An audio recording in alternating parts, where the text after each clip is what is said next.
నీతిమంతుని పిల్లలు వాని తదనంతరము ధన్యులగుదురు. వాని తదనంతరము ధన్యులగుదురు.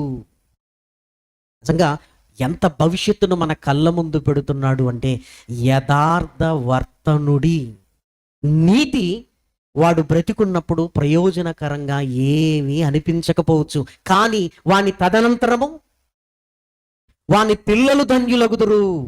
వాని పిల్లలు ధన్యులగుదురు.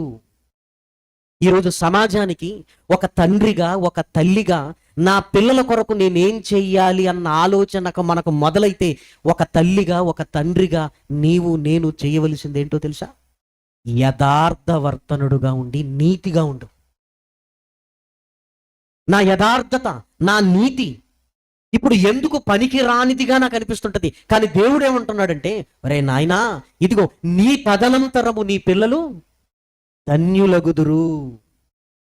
మనం ఆస్తుల్ని ఇవ్వాలనుకుంటున్నాం, ఇదిగో, లేదంటే స్థలాలు పొలాలు ఇస్తే మన పిల్లలు బాగుంటారు అనుకుంటుంటాం. కానీ నా పిల్లలు బాగుండాలి అంటే నేను బాగుంటే నా భక్తి తాలూకు ప్రభావం నా కుటుంబం మీద